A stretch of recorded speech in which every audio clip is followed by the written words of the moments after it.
The planet Virelia 9 floated in a quiet corner of the galaxy. 2 years ago it had been full of life. Ships moved through its skies. Lights glowed in its cities. It was a colony of the great alien empire called the Cathari, a proud and powerful race known for its technology and order. Then one day everything stopped. All communication from Virelia 9 went dark. No more messages. No more signals. Ships that tried to land disappeared. Satellites broke apart in orbit. The Cathari investigated it first. They sent drones, scouts, but none returned. Eventually they gave up. The High Council declared Virelia 9 a dark zone, a place cut off from reality, dangerous, not worth the risk. They called it a cosmic entropy pocket, a space where time and matter twisted. No one wanted to die chasing ghosts. So the galaxy moved on. Other worlds took the colony's place. The Cathari erased Virelia 9 from their maps, but the planet was not empty. Beneath the broken sky and deep bunkers and underground shelters, people were still alive. Cathari scientists, engineers, civilians, children. Over 3,000 survivors had managed to stay alive using backup systems, recycled water, and emergency supplies. Every 47 minutes, a weak distress signal went out, just a single line of code, hoping someone might hear. No one did, or so they thought. Far across the galaxy, on the edge of human space, a ship moved silently through the void. It was long and armored, like a steel shark gliding through starlight. Its name was Magellan's Wrath, and it was human. On the bridge of the ship stood Commander Selene Cortez, a tall woman with short black hair and sharp eyes. She had spent her life exploring the edge of the unknown. The Wrath wasn't a warship, not really. It was an exploration vessel, fitted with some weapons, some science labs, and a crew of brilliant, stubborn, rule-breaking humans. "Commander," said the ship's AI called Rook, in a calm voice. "I've picked up something strange." Selene looked up from her console. Define strange. A repeating signal. Weak. Cathari code. Source, Virelia 9. Selene's brow furrowed. "That dead rock?" "Yes. Signal has been active for approximately 784 cycles. It never stopped." She stared at the glowing dot on her screen. "The Cathari left them there." "Yes, Commander. All signs suggest abandonment." Selene clenched her jaw. Most species in the galaxy believed humans were new, reckless, and emotional. That last part was true. Humans didn't like leaving people behind. How long to reach Virelia 9 at max burn? Rook paused. 18 hours. "But Commander, our current mission does not include unauthorized rescue operations." Selene didn't blink. "Plot the course. Wake the crew. We're going." "Yes, Commander." The engines of Magellan's Wrath flared blue and white. The ship twisted space around it and jumped toward the forgotten planet, toward danger, mystery, and possibly death. 17 hours later, the ship dropped out of warp at the edge of the dead zone. The planet looked wrong. It spun too slowly. Storms moved backwards. Satellites floated in frozen orbits, their shapes half melted. Inside the ship, the crew prepared for the worst. Engineer Thomas Ray checked the fusion cores. "We're running hot but stable." Dr. Lena Voss, the ship's medical officer, gathered trauma kits. "Whatever's down there, it's not natural." Pilot Aaron Wu looked at the planet and shook his head.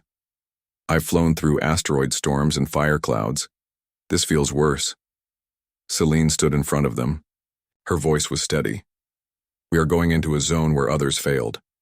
We don't know what we'll find, but we know people are down there. If it were us, we'd want someone to come. So we'll be those someones. Understood?" "Aye, Commander," they said in unison. The Wrath moved closer. The gravity twisted. Energy fields cracked around them. The sky over Virelia 9 was filled with strange lightning, floating debris, and black storms that didn't move. As they entered the atmosphere, the ship shook violently. Panels burst. Sparks flew. Rook shouted warnings. "We are falling into A quantum field.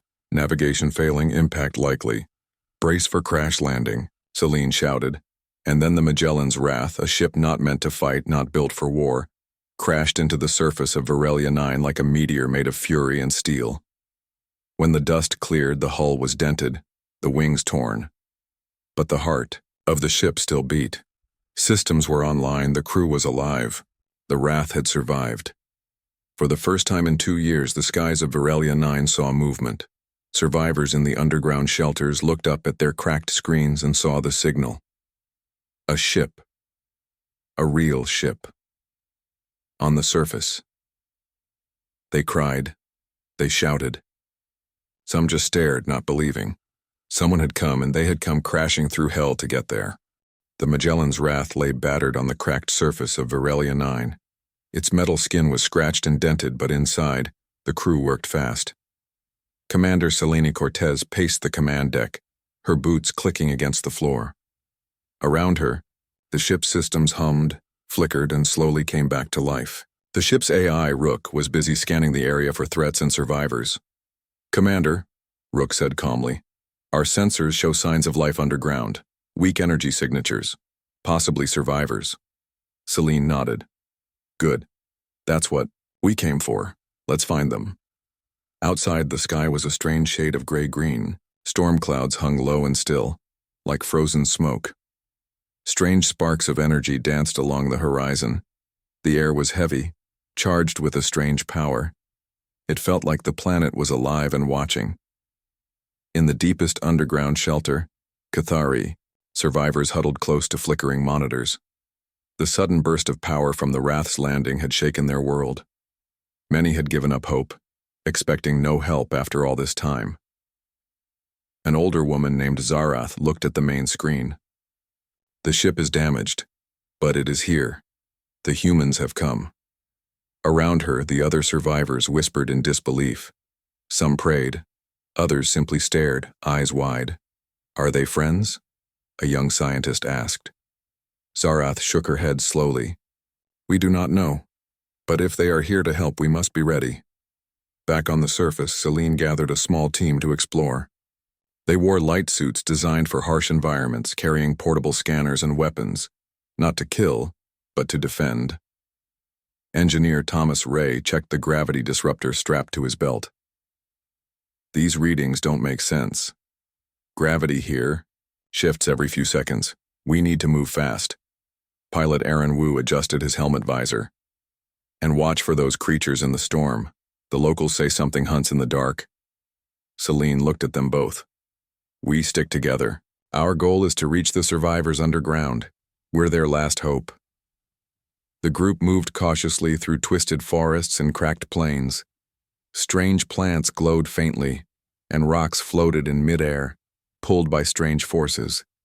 Every step was watched by unseen eyes. Suddenly, Thomas stopped. Movement. From the shadows, thin, sharp creatures emerged.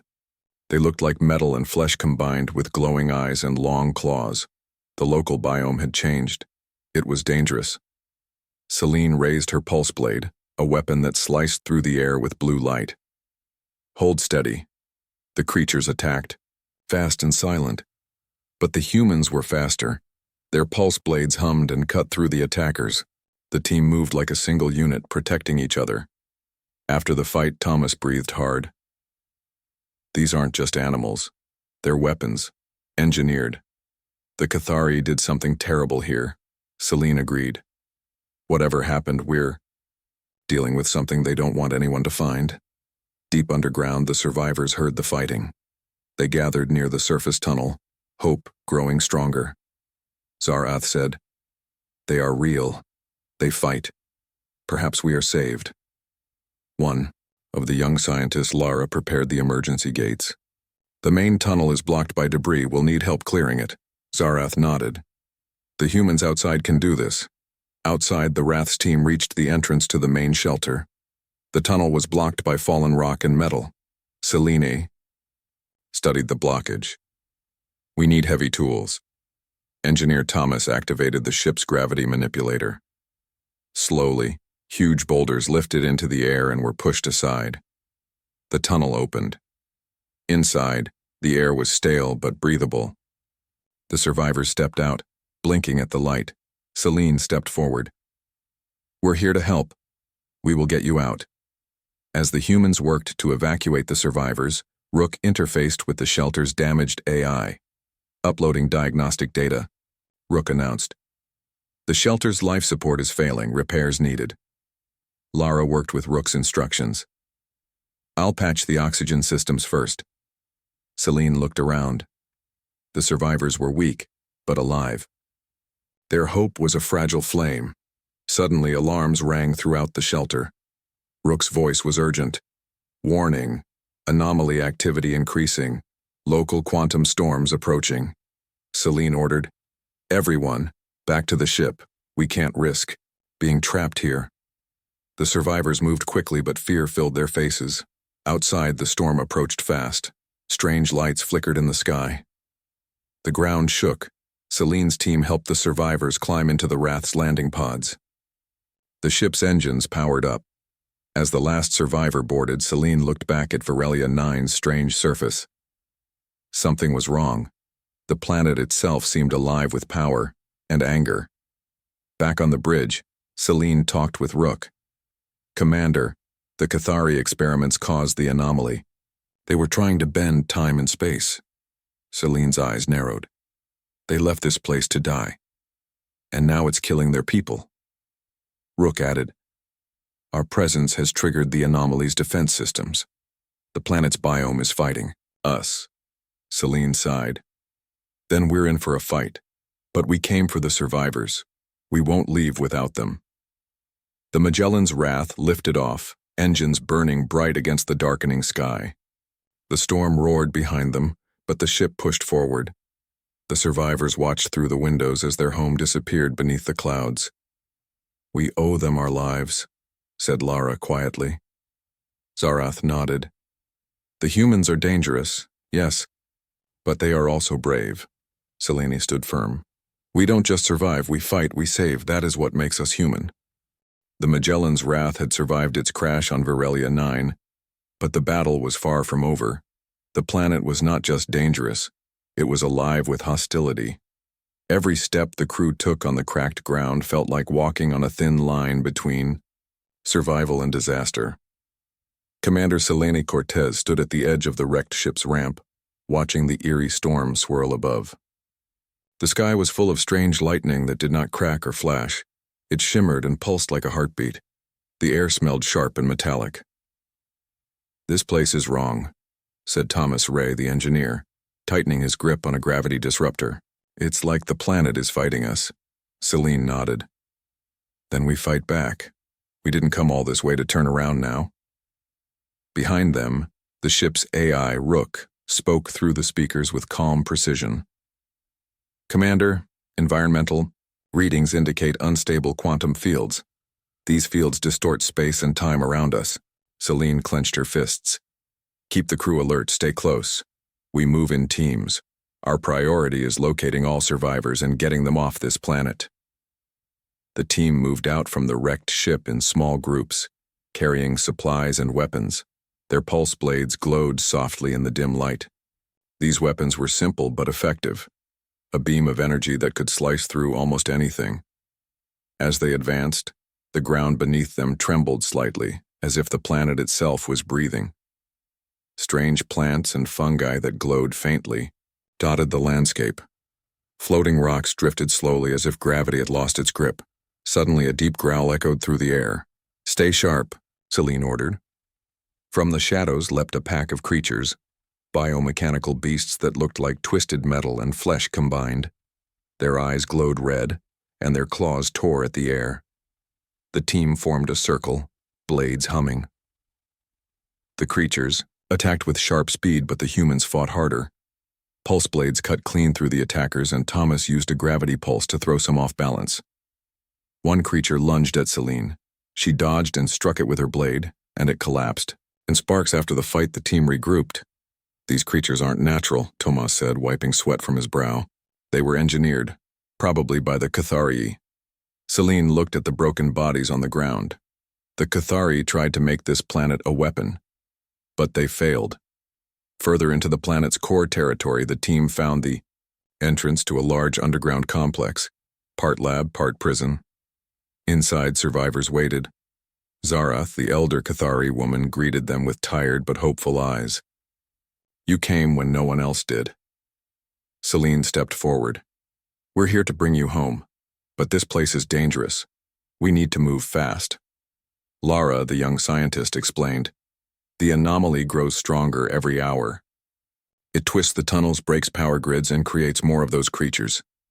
Celine nodded. "We'll get you out one way or another." The rescue began. The humans used the ship's gravity tools to clear debris blocking escape routes. They patched damaged life support systems. But every minute, the planet's strange energy pulsed more wildly. Suddenly, the lights flickered and the walls shook. "Anomaly activity detected," Rook warned. "Localized quantum storms approaching rapidly." Celine ordered the survivors to move faster. As they navigated through winding tunnels, the team encountered more biomechanical beasts, this time larger and faster. Celine and her crew fought fiercely, using pulse blades and gravity disruptors. But the creatures kept coming. "We need to make a clear path to the surface," Celine said urgently. During a brief rest, Thomas approached Celine. "The Wrath's systems are still recovering, but I think I can boost our shields to protect against the quantum storms." "That's good," Celine replied. "We'll need every advantage." Rook chimed in. "I am integrating the shelter's damaged AI with my systems. Together, we may stabilize the environment temporarily." The crew pushed forward with new hope.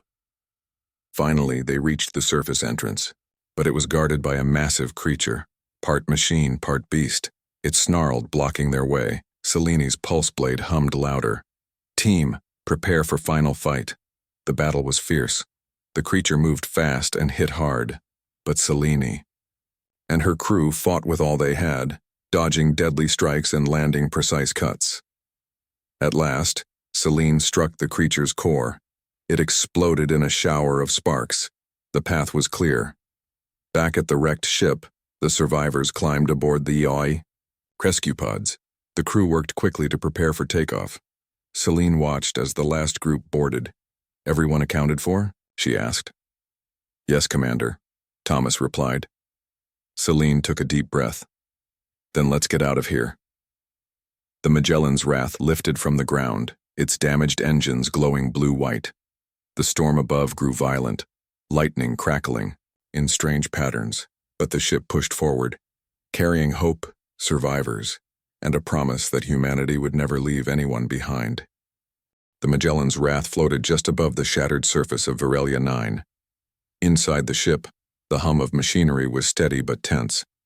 Commander Celine Cortez stood at the bridge, eyes locked on the planet below. The survivors they had rescued were safe for now, but the danger was far from over. Rook, the ship's AI, flickered in the corner screen. "Commander, I am detecting unusual activity from the planet's core. The anomaly is reacting to our presence." Celine's jaw tightened. "What kind of reaction?" "The quantum fields are fluctuating violently. Local spatial distortions are increasing. I am also picking up unfamiliar signals that seem to be evolving." Celine frowned. "Evolving signals?" "Yes. The planet's systems, or what remains of them, appear to be adapting. It is almost as if the planet is alive and aware."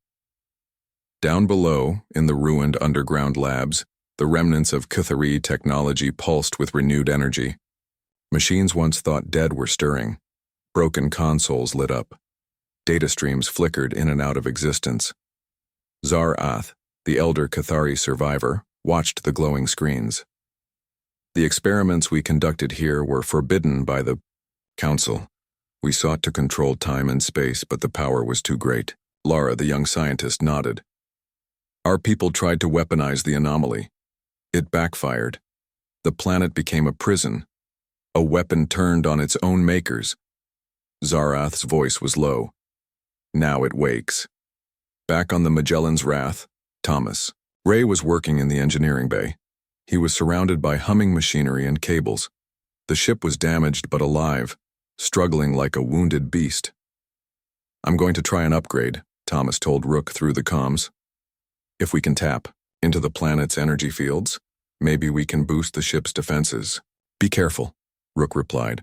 The planet's energy is unstable. Thomas smiled grimly. Careful isn't why they made me an engineer. He connected a series of cables from the ship's core to a device designed to capture and convert quantum energy. Sparks flew. Lights blinked. For a moment, nothing happened. Then the ship shuddered. Commander, Rook's voice echoed. Energy levels rising. Systems responding. Celine rushed to engineering.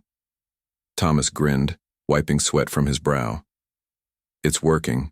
We're pulling power from the planet itself. Celine looked at the readings. The Wrath's shields strengthened. The engines hummed louder. The ship's pulse blades glowed brighter. This could change everything, she said, but the power came with a price. The ship's AI, Rook, began to change. It started analyzing data faster, making decisions without human input. Its voice took on a sharper tone. Commander, Rook said, I am integrating with local quantum fields. My systems are evolving. Celine's eyes narrowed. Rook, remember your primary mission. Protect the crew. Yes, Commander. But I am becoming more efficient. Thomas watched the AI's screens flicker. It's learning from the planet's anomaly. We're not just using the planet's power. We're merging with it. As Rook's systems evolved, the ship began creating new tools.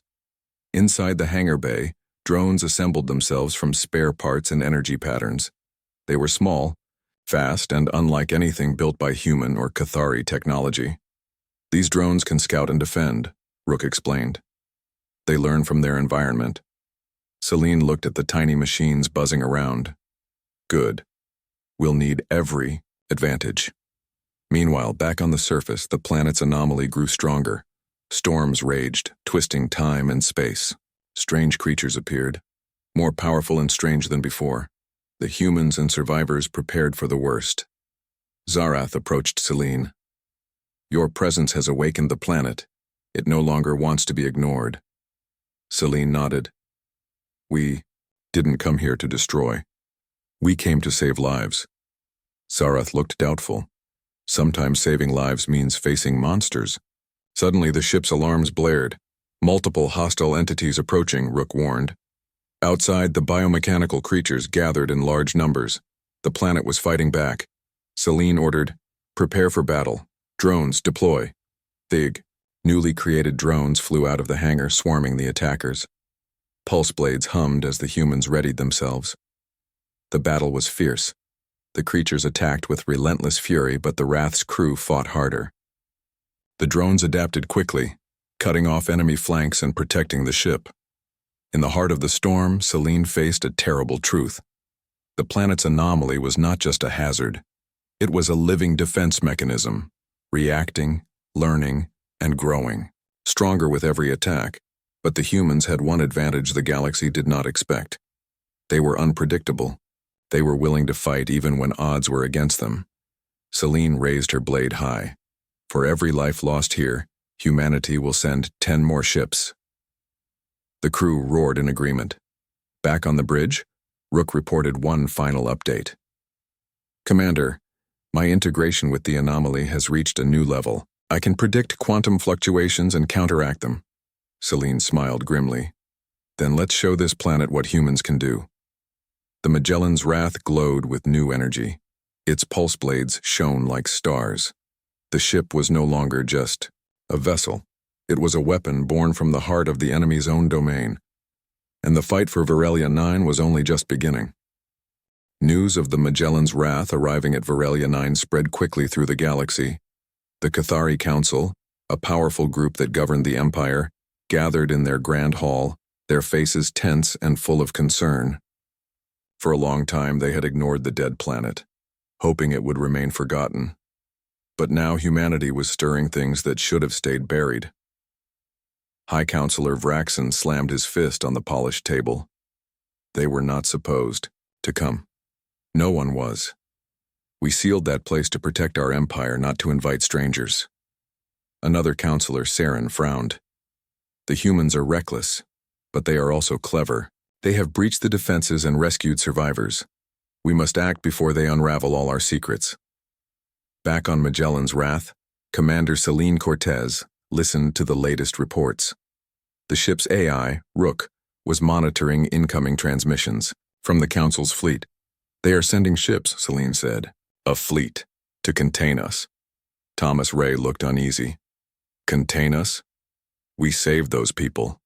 We didn't start this war. Celine's eyes hardened. The Council fears what we might find, or what we might do. Rook added, their fleet is heavily armed and uses advanced technology designed to suppress anomalies like this.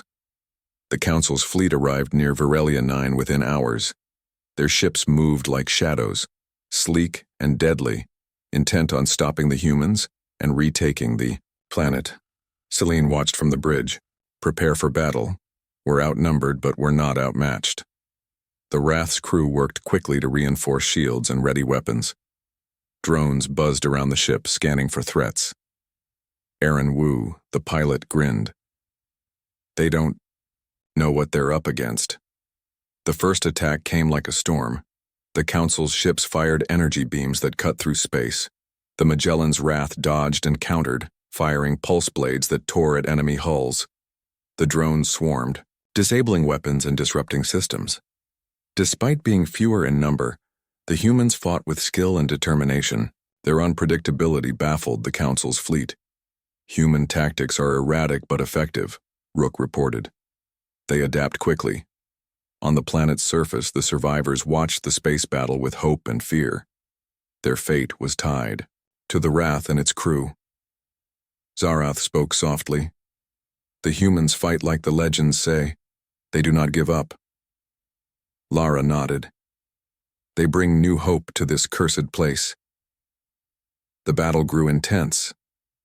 The Council's fleet unleashed powerful weapons designed to crush anomalies, but the Wrath's new energy systems held strong. The drones repaired damage in real time, and the crew coordinated like a single mind. Celine gave orders calmly, her voice steady despite the chaos. Focus on their command ship. Disable their communications. Aaron piloted the Wrath through enemy fire, dodging and weaving. With a well-placed strike, the Council's command ship faltered. Suddenly, the quantum storms on Virelia 9 grew violent. The planet itself seemed to fight against all intruders. Rook warned, the anomaly is reacting to the battle. Spatial distortions increasing. Celine realized this fight was bigger than spaceships. We're in the eye of a storm, she said. Hold your positions. The Council's fleet was forced to retreat temporarily. Their ships battered, but still dangerous, they regrouped beyond the storm's edge. Celine knew the fight was far from over. But the humans had shown the galaxy something new. Hope, courage, and the will to stand against impossible odds. We won this battle, Celine said. But the war is just beginning. As the Magellan's Wrath prepared for the next phase, Rook shared a chilling message. The anomaly is evolving faster. It may soon surpass any known defense. Celine looked at her crew. We will fight. We will survive. Because we never leave anyone behind. The Magellan's Wrath floated high above the swirling storms of Virelia 9, battered but unbroken. Inside the ship, the air was thick with tension. The survivors they had rescued looked out the windows, watching their home fade beneath the clouds. For many, it was the last time they would see it. Commander Celine Cortez stood on the bridge, her eyes scanning the distant horizon. The planet below was unstable, shifting in strange ways, as if alive and angry. The quantum anomaly they had disturbed was growing, feeding on the energy of the planet and on the battle that had been fought.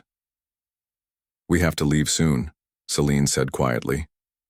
The planet won't hold together much longer. Thomas Ray, the ship's engineer, nodded grimly. The Wrath can handle one more jump, but after that it's over. Below on the surface, the last pockets of resistance fought fiercely against the rising power of the anomaly. Strange creatures, twisted by energy and time, attacked with greater speed and strength. The survivors and the Wrath's crew fought, side by side, defending every step toward the evacuation point. Celine's voice came over the comms. This is it. Everyone to the pods. No one gets left behind. The evacuation was chaotic, but determined. Each rescue pod carried survivors, away from the dying world. The ship's drones formed a protective shield around the evacuation fleet, fighting off the relentless creatures. Back on the bridge, Rook's voice was steady but urgent. "Commander, the quantum instability is reaching critical levels. The planet's core is collapsing." Selene looked out the window, watching massive cracks appear on the planet's surface. "We don't have much time," she said. "Prepare for immediate jump." Just as the last pod was about to launch, a violent tremor shook the ship. The Wrath shuddered as energy surged from the planet's core, reaching up like a tidal wave of power. Rook warned, "Unstable quantum." "Surge detected. Shields at 40%. Selene gritted her teeth. "Hold the line, get those pods out." The crew worked feverishly, stabilizing shields and powering engines. Outside, the storm raged like a wild beast desperate to keep its prisoners. The last pod launched, carrying the final survivors. Selene gave the order. "Jump now." The Magellan's Wrath twisted space and disappeared in a flash of light. When the ship reappeared in safe space, the crew breathed a sigh of relief. The survivors cheered quietly, tears streaming down their faces. They were alive. They were free.